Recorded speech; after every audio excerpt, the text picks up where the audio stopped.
अंगी निवडलेला अभंग माझ्या नामदेवरायांचा आहे। संत शिरोमणी नामदेवराय दुःख निवृत्तीचं साधन प्रतिपादित करतात। एक साधं सोपं औषध आहे ते म्हणजे पंढरपुरातल्या मालकाचं मुख पाहणे, त्या मालकाच्या भेटीला जाणे, मालकाचं दर्शन घेणे। बऱ्यापैकी एखाद्या दुःखावर औषध असतील पण ते औषध सर्वांना पेलवत नसतात। काही औषध अप्राप्त असतात, ती प्राप्त होत नसतात। काही प्राप्त औषध आहेत ती पेलवत नसतात।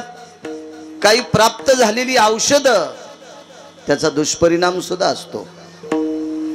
पण आजच्या अभंगाद्वारे संत शिरोमणी नामदेवराय जे औषध सांगतात, दुःख निवृत्तीचं जे साधन सांगतात, ते साधन सर्वात अत्यंत सुलभ आहे, सोपं आहे, सर्वांना परवडणारं आहे आणि त्याचा कसल्याही प्रकारचा दुष्परिणाम म्हणजे साइड इफेक्ट नाही, असं सोपं साधन आहे। मला सांगा, पंढरपुरातल्या मालकाचं मुख पाहण्यासाठी काय अडचण असेल बरं? इथला जर एखादा म्हणला पंढरपूरला जायला पैसे नाहीत, त्यानं नुसतं हात वरी करा, त्याला मरुस्तर वारीला जाण्यासाठी पैसे लोक देतील, पण त्यानं ते वारीलाच खर्च करावा। राहिला प्रश्न भाकरीचा, तर गळ्यात तुळशीची माळ असावी, धर्माची पताका खांद्यावर असावी। आपा 500 एकरवाल्या बाईच्या दारात जाऊन तिला म्हणा, माय मधुकरी, तीन जर गावरान तूप लावून चपाती नाही दिलीत मला बाळू महाराज म्हणू नका। इतकी ताकद आहे संप्रदायामध्ये। भाकरीची पंचायत नाही, तिकिटाची पंचायत नाही, आणि तिथं गेल्याच्या नंतर काही सायास नाही। श्रद्धेनं चंद्रभागेचं स्नान करायचं, त्याच्या पायावर डोकं ठेवायचं, प्रसन्नपणाने 10-5 सेकंद त्याचं मुख पाहायचं, जीवनाचा शिनभाग निघून जातो। पाहता श्रीमुख गोविंदाचे आहे कसा, रंगनी रांगत गुलगुला बोलत, असुर रुळत चरण तळी। रांगाय लागलेला आहे, चिमुकलाय, रांगतोय ते अर्थी छोटा आहे। चारवाकांनी प्रश्न केला, इतका चिमुकलाय, इतका लहानसा आहे, आणि एवढ्या लहान लेकराचा चेहरा पाहिल्यावर दुःख जातं का? ते दिसायला लहान होतं पण हसायला इतकं मोठं होतं की त्याच्या पायाखाली मोठी मोठी राक्षस गेली। काग बगरिठा मारिली बाळपणी, काग बगरिठा मारिली बाळपणी, काग बगरिठा मारिली बाळपणी, काग बगरिठा मारिली बाळपणी। आवगी दैत्य खाने बुडाविली, आवगी दैत्य खाने बुडाविली, आवगी दैत्य खाने बुडाविली। काग बगरिठा मारिली बाळपणी, आवगी दैत्य खाने बुडाविली, आवगी दैत्य खाने बुडाविली। काग बगरिठा मारिली बाळपणी, आवगी दैत्य खाने बुडाविली, आवगी दैत्य खाने बुडाविली, बुडाविली। बग रिठा नावाची ही मोठमोठाली राक्षस होती। यांना द्वारकाधीश श्रीकृष्ण परमात्मा पंढरीतल्या मालकांनी बालपणातच मारलं। इतका चिमुकला देव आहे पण प्रताप त्याचा इतका मोठा आहे। असुर रुळत चरण तळी, नामा म्हणे हाती लोणियाचा उंडा। त्याच्या हातात लोण्याचा उंडा आहे, आपण गोळा म्हणतो, नामदेवराय उंडा म्हणले। लोणी हे चित्ताचं प्रतीक आहे, कोमलतेचं प्रतीक आहे। ब्रह्मांडाच्या मालकाच्या सानिध्यात जायचं असेल तर अंतकरण अत्यंत लोण्यासारखं मऊ आणि कोमल असलं पाहिजे, मग त्याच्या सानिध्यात जाता येते। हे लोणी हे कोमलतेचं प्रतीक। नामा म्हणे हाती लोणियाचा उंडा, गवळणी त्या तोंडा भुललिया। वेदाच्या श्रुती गोपी आहेत, त्याच्या मुखाकडे बघितल्याच्या नंतर भुलून जातात, इतकं त्याचं मुख पवित्र आहे। हा साधा सोपा सरळ अभंगाचा अर्थ झालं कीर्तन विठ्ठला विठ्ठला।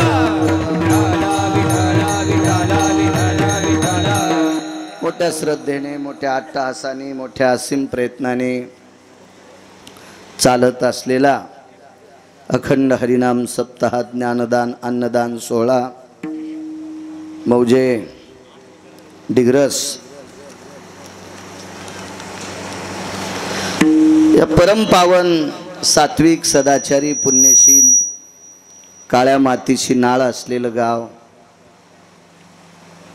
शेतकरी कुटुंबातली सगळी माणसं, रक्ताचा घाम करून मातीत टाकणारी सर्वसामान्य माणसं, जीवनभर ह्या काळ्या मातीची प्रेमानं भावनेनं या मातीवर प्रेम करणार एक छोटस डिग्रस नावाचं हे गाव. बरसाले डिग्रस असं नाव आपण ऐकतो. अशा या छोट्या खाणी गावाच्या वतीनं चालत असलेला पंढरीतल्या मालकांचा 7व्या अवतारातला जन्मोत्सवाला सुरुवात आणि विश्वाच्या मालकाचं भजन करणाऱ्या वारकऱ्याच्या जन्मोत्सवाला सांगता. रामनवमीला सुरुवात, पंढरीतल्या मालकांचा जन्म झाला. प्रभू रामचंद्र म्हणजे पंढरीतले मालक आणि मारुतीराय म्हणजे वारकरी. येऊनी जन्मला मरकट तो वैष्णवा माझी अति श्रेष्ठ. हनुमंत मनावया कनिष्ठ ऐसा पापिष्ट कोण आहे. पैठणचे मालक सांगतात ते मारुतीराय वैष्णवामध्ये अतिश्रेष्ठ आहेत. अशा एका वैष्णवाचा, आता यतीचा, योग्याचा, जप्याचा, तप्याचा, सिद्ध्याचा, ब्रह्मचार्याचा आजचा जन्मदिवस आहे मारुतीरायांचा. आणि सुरुवात पंढरीतल्या मालकांच्या जन्मोत्सवाने. मर्यादा पुरुषोत्तम भगवान प्रभू रामचंद्रांच्या जन्मावर सुरुवात आणि मारुतीरायाच्या जन्मावर परिसांगता. मोठ्या श्रद्धेनं चालत असलेला हा सोहळा. या सोहळ्यात माझ्यासारख्या सर्वसामान्य अज्ञानी छोट्याशा गिरगावकराकडे आजचं प्रसादाचं कीर्तन करण्याचा योग येतोय. माझं ते परम भाग्य आहे. प्रांतातलं गाव आहे, परिसरातलं गाव आहे, रोजचे परिचित माणसं आहेत, सात्विक सदाचारी, पुनश्च एकदा सांगतो काळ्या मातीशी नाळ असलेली माणसं. अशा ग्रामस्थांच्या वतीनं चालत असलेला सोहळा. गावात जेवढ्या आडनावाची मंडळी असतील तेवढ्यांना कोटी कोटी धन्यवाद. सगळ्यांची नावं काय आपल्याला पाठ नसणार आहेत, आडनावही पाठ नसणार आहेत. सगळ्यांना कोटी कोटी धन्यवाद. आजचं यजमानपद ज्यांच्याकडे आहे असे आदरणीय आसाराम बापूराव माळवदे, मला वाटतंय नाशिकला राहतात का, मुंबईला, मायापुरीच्या ठिकाणी ज्यांचं वास्तव्य आहे. माऊली कन्स्ट्रक्शन, जोगेश्वरी वेस्ट, या माऊली कन्स्ट्रक्शनचे ते सर्व आहेत. जोगेश्वरी वेस्टचे जे सर्व आहेत. एका छोट्याशा गावात जन्म झाला. त्या मानानं आपल्याकडे काय प्रगत आहे. आपण काही प्रांतापेक्षा 40 वर्ष पाठीमागे येतो. आणि आपल्याकडे एक कृपा आहे, मात्र काळ्या मातीची कृपा आहे. आपल्याकडे जमीन चांगली आहे. माणूस पुरल्याच्या नंतर माणूस उगल अशी आपल्याकडे जमीन आहे. पण आता ती कळण्यासाठी बऱ्याच दिवस काही लोकांना लागलेत. काळी माती कळण्यासाठी फार मोठी ताकद लागते. रुमाल झटकून शेलूला फिरणं लय कोणालाही जमतंय. याच्या त्याच्या लग्नाला लटकून जायला मूर्खालाही जमतंय. पण काळी माती कळण्यासाठी फार ठराविक लोकांना कळतंय. ही कळणं अत्यंत गरजेची आहे. तुम्ही शेतकरी, मी शेतकरी आहे. शेतकऱ्यांचं सर्वत्र असं एक मत असतं की शेती परवडत नाही, विकत घेऊन दाखवा ना. होय विजय पाटील, घेता येते. इकरी आहे कोणाची? इकरी नाही आणि निघली तर घेणं होत नाही. इतकी सोपी आहे, इतकी अवघड, इतकी कठीण. काळ्या मातीवर प्रेम करा. तुमच्या पायाला हात लावून प्रणाम करतो. इथून पुढे ज्याच्या नावानं ईदभर सातबारा असेल तो भारत देशातला राजा असेल, तो महाराष्ट्रातला राजा असेल. राजे हो, ह्या मोठ्या मोठ्या शहरात राहणाऱ्या लोकांना नवरात्रीचा घट मांडण्यासाठी 100 रुपये किलोनं माती घ्यावी लागते. 100 रुपये किलोनं माती घ्यावी लागेल. 4-2 मला आमच्या क्षेत्रातले येडगळ भेटले. काय शेतीवर बोलता? अरे सुंबळे आहेस का काय म्हणलं तू? तुला अकलीचा कांदा आहे का? शेतीविषयी वाईट बोलतो. शेतीत गहू पिकले तर सप्ते होतील, शेतीत ज्वारी पिकली तर पंक्ती होत्या. तुला किती चांगला पक्वाद वाजिता आला तुला किती चांगलं गाता आलं, तुला किती चांगलं कीर्तन करता आलं, किती भागवत रामायण प्रवचन शिवपुराण सांगता आलं, गौऱ्या खाशील का? म्हणून आमच्या लोकांनी सुद्धा शेतीची नाळ असली पाहिजे. वारकरी संप्रदायातला एकही संत नाही की त्या संतांना शेतीची नाळ नाही. फक्त आपण तिथपर्यंत पोचत नाही, आपल्याला तिथपर्यंत त्यांचा व्यासंग लक्षात येत नाही. हे आपलं दुर्भाग्य आहे. विठाला विठाला विठाला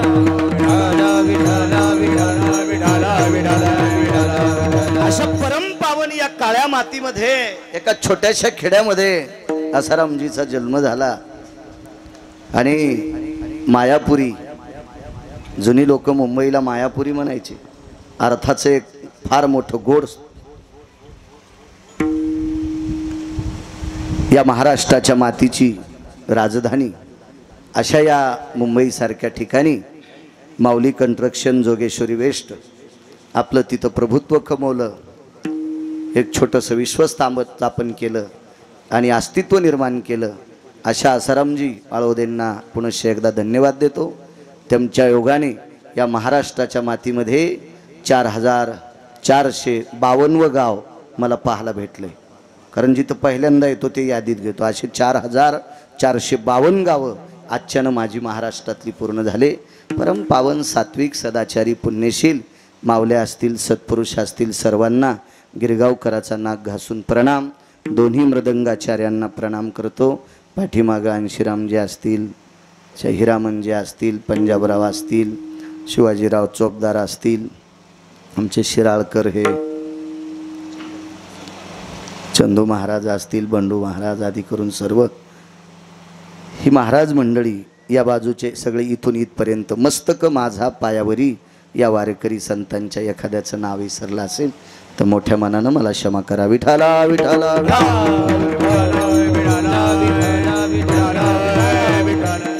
आसारामजी पाळोदे यांच्या तारखेच्या संदर्भात तुम्ही सुद्धा घरी आलते, तुम्ही आलते, 4-5 जण सगळी तरुण मंडळी माझ्या घरी आले. आनंद वाटला. आप्पा परिसरातली माणसं ज्या वेळेला घरी येतात का त्यावेळेला आनंद वाटतो. आनंद. 5-7 जण आले, खूप आनंद. योगायोगानं मी त्या दिवशी सकाळी घरी होतो, 5-10 मिनटं बसायचा योग आला. खूप छान वाटलं. परिसरातली आपल्या भागातली माणसं आली, आनंद वाटला.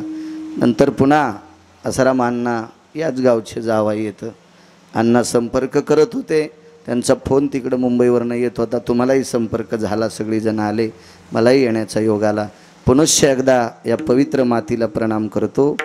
या पवित्र डिग्रस गावावर ज्याचं कृपाछत्र आहे अशा माझ्या मारुतीरायाच्या चरणी साष्टांग प्रणिपात करतो. साऊंड सिस्टीमवाल्यांनाही धन्यवाद देतो. आणि पुनश्च एकदा तुम्हा सात्विक सदाचारी श्रोत्यांच्या चरणी नतमस्तक होतो आणि माझ्या अभंगावर येतो. विठाला विठाला.